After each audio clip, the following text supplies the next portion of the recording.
میرا نام محمد ساجد۔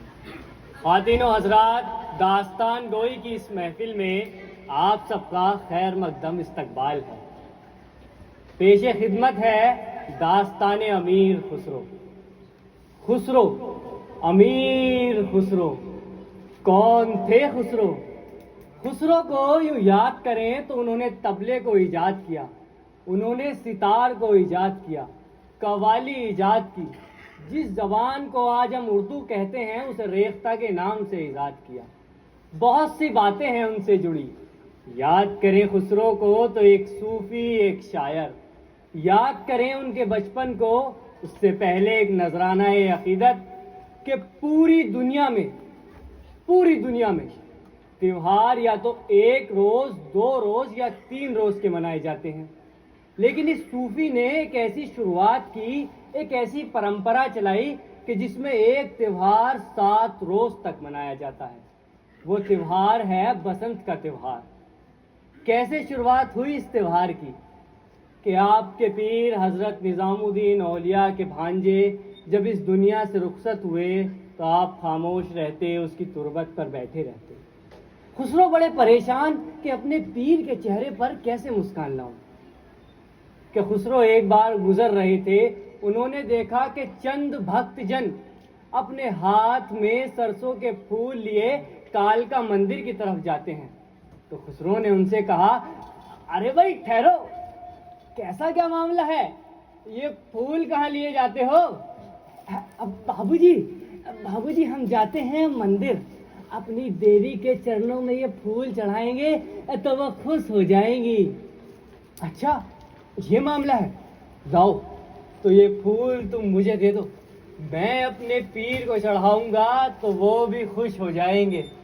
کہ خسرو نے وہ پھول لیے، کچھ پھول اپنے لباس میں لگائے، ہاتھ میں سرسوں کے پھول لیے اور ناچتے گاتے جھومتے پہنچے۔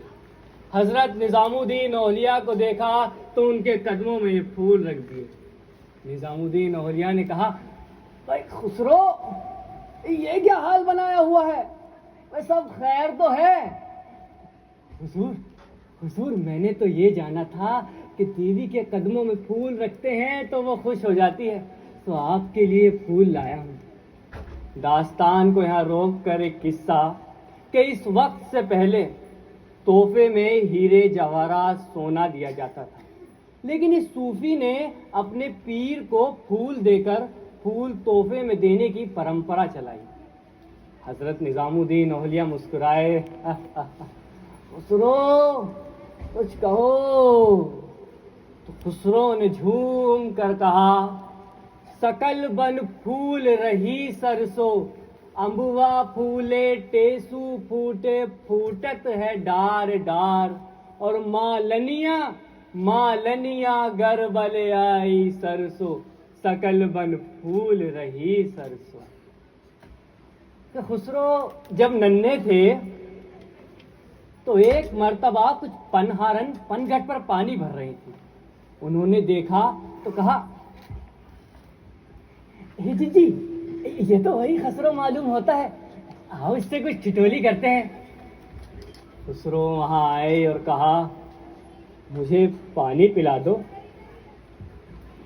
ہاں پلا دیں گے پانی، بڑے خسرو بنے پھرتے ہو، ذرا ہمیں بھی تو کچھ سناؤ۔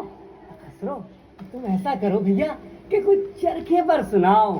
کہ دوسری نے کہا، نا چرخے میں کیا ہے، ریوں ریوں ریوں۔ خسرو بھیا تم کچھ ایسا کرو کہ کچھ ڈھول پر سناؤ۔ کہ تیسری نے کہا، خسرو تم ایسا کرو کچھ کتے پر سناؤ۔ کہ آخری بولی، نا خسرو بھیا تم تو کچھ کھیر پر سناؤ، میٹھا میٹھا۔ کہ خسرو نے ان بولوں کو لیا، باندھا اور کہا کہ کھیر پکائی جتن سے، چرخا دیو جلائے، کھیر پکائی جتن سے، چرخا دیو جلائے، آیا کتا کھا گیا کھیر، تو بیٹھی ڈھول بجائے۔ اب خسرو کو کون پانی پلائے؟ جب یہ بات ماں کو معلوم چلی تو ماں بہت پریشان ہوئی۔ پتا چلا کہ دہلی میں ایک صوفی ایک پیر ہیں. خسرو کو وہاں لے کے چلیں, کچھ علاج بنے تو وہیں بنے.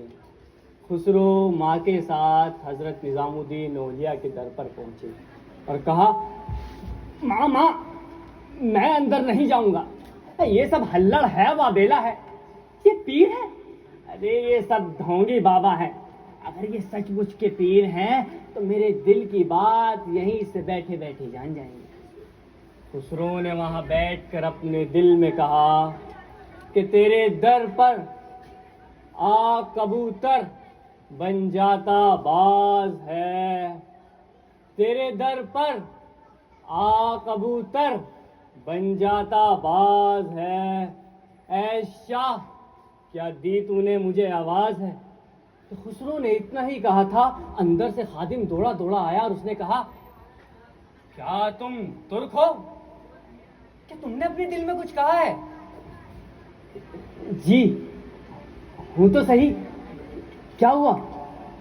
تو اندر جو پیر جو صوفی ہیں انہوں نے تمہارے دل کی بات سن لی اور جواب بھیجا ہے کہ جو جانتا ہے سچ وہ سب کا ہمراز ہے, ناداں ہے وہ جسے اس در سے اعتراض ہے.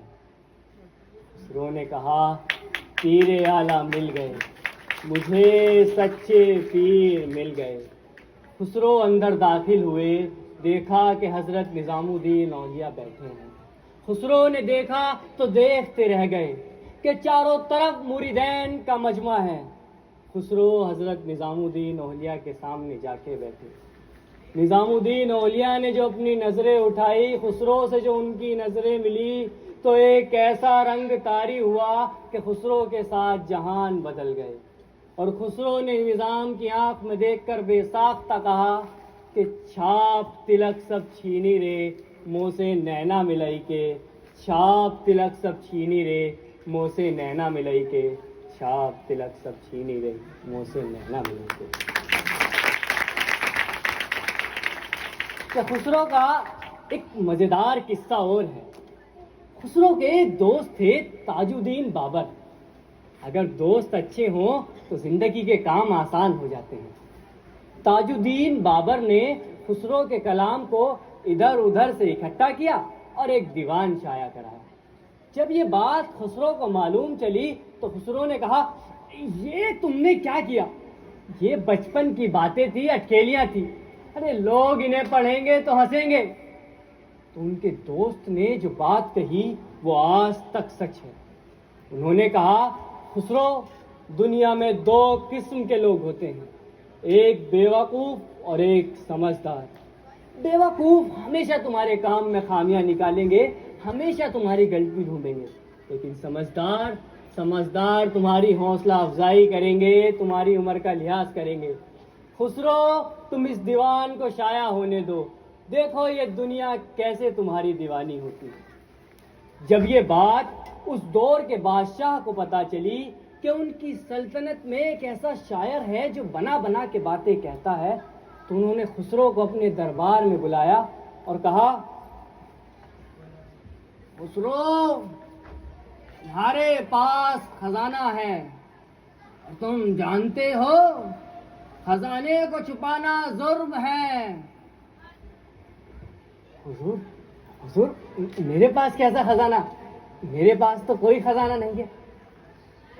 خسرو تمہارے سینے میں جو شاعری کا خزانہ ہے وہ ہمارے ہیرے جواہرات سے زیادہ بیش قیمتی ہے.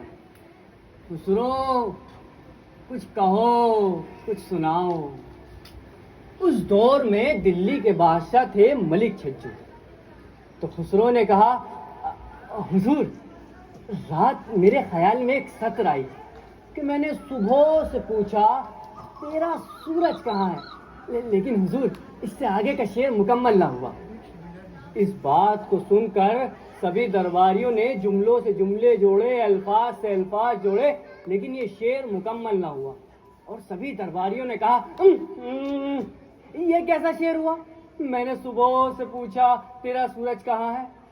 تو خسرو نے کہا, میں نے صبح سے پوچھا تیرا سورج کہاں ہے, تو آسمان نے مجھے ملک چھجو کی صورت دکھا دی۔ یہ بات سن کر بادشاہ بہت خوش ہوئے اور انہوں نے خسرو کو کہا کہ خسرو، آج سے تم ہمارے درباری شاعر ہو۔ خسرو وہاں درباری شاعر ہوئے، ان کی داستانیں لکھتے، ان کے لیے شاعری کرتے اور سناتے۔ خسرو دریا پریم کا الٹی وا کی دھار، خسرو دریا پریم کا الٹی وا کی دھار، جو اترا سو ڈوب گیا، جو ڈوبا سو پار۔ بہت بہت شکریہ، آداب۔